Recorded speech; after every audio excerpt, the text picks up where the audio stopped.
오늘 또 고맙습니다. 저는 교실 떠난 국어교사 박전현입니다. 자, 최명길의 한시 춘설 유감입니다. 춘설은 봄눈이란 뜻이고 유감은 불만이 있다는 뜻이죠. 봄날에, 거의 봄눈 내리는 날에 좀 섭섭함이 있다. 어떤 섭섭함일까요? 자, 섭섭한 봄날 절망적 상황에서 찾은 희망입니다. 자, 먼저 최명길에 대해서 잠시 이야기를 해보겠습니다. 최명길은 병자호란 때, 인조 때죠. 병자호란 때 신하로서 그 청나라의 화친을 주장했습니다. 그 반대편에 김상용이 있죠.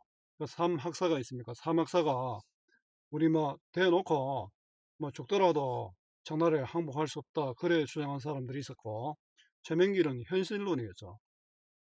그 당시에 결국은 항복하면서도 임금이 이마에 피를 흘리면서 그래 청나라 태종 앞에서 항복을 했습니다. 그 당시에 또 백성들이 굉장히 힘들었죠. 많은 사람이 포로로 잡혀갔고 어려움이 굉장히 많았습니다. 그거 대놓고 되들었으면은 완전히 묵사발 났겠죠. 오히려 최명기의 현실적인 대안이 의미가 있었다라는 이야기들도 있습니다. 사막사 김상원처럼 대놓고 뭐 우리 뭐 죽자, 다 같이 죽자 이렇게 이야기하신 분들도 있는데, 최명길도 청나라 화친을 주장했지만 명나라와 내통했다는 이유로 결국 죽었습니다. 그래서 죽었고, 그 김상원 후손들은 어, 굉장히 또 출세를 많이 했죠. 출세를 해서 조선 후기에 안동 김씨, 유명한 안동 김씨 세도를 누렸습니다. 왕들을 마음대로 주물렀죠. 역사적 아이러니이기도 합니다. 자, 도움되는 후보자로 만들어 보겠습니다. 구독, 공감해 주시면 고맙겠습니다. 자, 길잡이입니다. 섭섭한 봄날 절망적 상황에서 찾은 희망. 진정한 봄은 마음속에 있습니다. 눈 내리는 봄날 다지는 희망의 봄. 최명길 춘설 유감 해설. 유감은 마음에 차지 아니하여 섭섭하거나 불만스러움이 있다는 뜻입니다. 최명길이 잡혀간 심양은 중국 내륙 북쪽에 있어서 매우 추운 지역입니다. 그것의 봄은 우리나라에서 느낀 것과는 다를 것입니다. 화자는 봄이 왔는데도 춥고 눈까지 내려 봄을 느낄 수 없다고 말합니다. 우리나라의 3월 같은 건 따뜻한데 중국 심양에는 매우 춥겠죠. 자, 누구나 언제 고국으로 돌아갈지 알 수 없는 억류된 몸으로 모든 것이 절망스럽습니다. 그러나 따뜻한 봄의 기운을 마음속에서 찾아내고 있습니다. 이를 통해 절망적 상황에서 좌절하지 않는 화자의 모습을 보여줍니다. 이의 배경입니다. 이 작품은 최명길이 병자호란 때 청나라와의 화친을 주도하면서도 명나라와 연락을 취했다는 이유로 정량의 심양에 억류되었을 때 창작한 한시입니다. 심양에 보면 따뜻하지 않고 눈이 내립니다. 봄에는 추위가 가시고 싹이 트기 시작한다는 점을 생각해 보면 봄에 눈이 내리는 것은 시련이나 역경의 상황, 조국으로 돌아갈 수 없는 상황을 의미하는 것일 수 있습니다.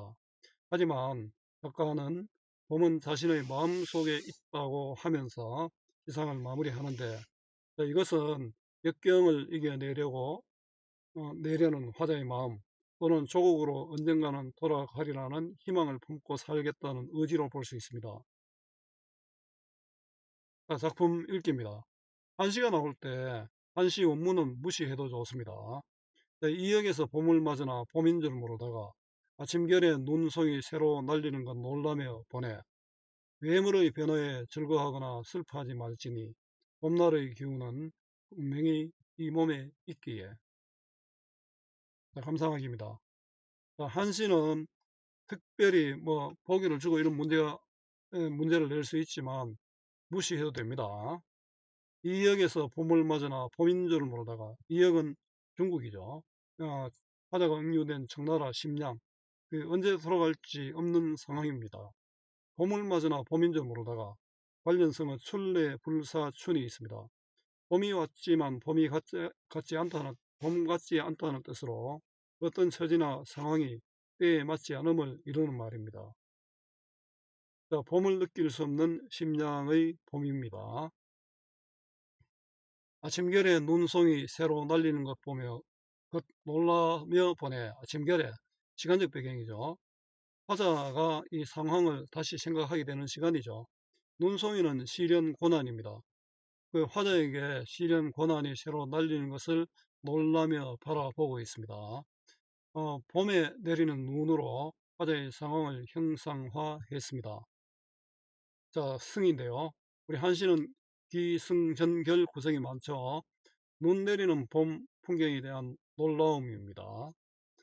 외물의 변화에 즐거워하거나 슬퍼하지 말지니. 외물, 풍경이죠. 즐거워하거나 슬퍼하지 말자. 마음이 흔들리지 말아야 한다는 겁니다. 어려운 상황이지만 중요한 것은 마음이다. 역경을 이겨내려는 화자의 의지가 드러난다고 할 수 있습니다. 전입니다. 외물의 변화에 초연한 마음입니다. 봄날의 기운은 분명히 이 몸에 있기에 봄날의 기운, 화자의 희망이죠. 또 화자가 바라는 것, 귀국일 수도 있습니다. 자, 전과 결은 도치적 표현입니다. 이거 봅시다. 분명히 이 몸에 봄날의 기운이 있다 이래야 되지 않습니까? 이 몸에 분명히 봄날의 기운이 있다 이렇게 되어야 되지 않습니까? 도치적 표현으로 의지를 효과적으로 드러내고 있습니다. 결은 진정한 봄의 기운은 마음에 있다. 자, 정리해 보겠습니다. 한시고요. 정형시고. 한시는 절구, 율시, 배율이 있는데요. 절구는 사형으로 된 거고, 율시는 팔형으로 되어 있습니다. 5자로 되어 있으면 오음절구, 7자로 되어 있으면 칠음절구입니다. 이런 거는 반드시 보기를 주고 문제를 낼 겁니다. 성격은 의지적이고요. 또 대조적이고 비유적입니다. 귀향에 대한 희망과 고난 극복의 의지, 진정한 봄은 마음속에 있다는 깨달음입니다. 특징입니다. 절망적 상황에 좌절하지 않고 고향으로 돌아갈 수 있다는 희망을 품고 있는 화자의 의지가 드러납니다.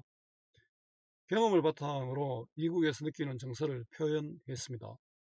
절망적 현실 극복 의지가 드러납니다.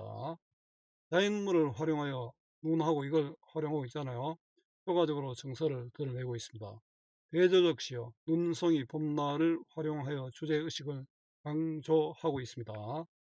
계절감을 드러내는 시어와 도치법, 비유법을 활용하고 있고요. 자, 활동하기는 문제은행 활용하시면 됩니다. 수고 많았습니다. 제가 살아있는 한 좋은 자료로 보답하겠습니다. 네이버 구글 다음 어디서나 검색은 박전현입니다.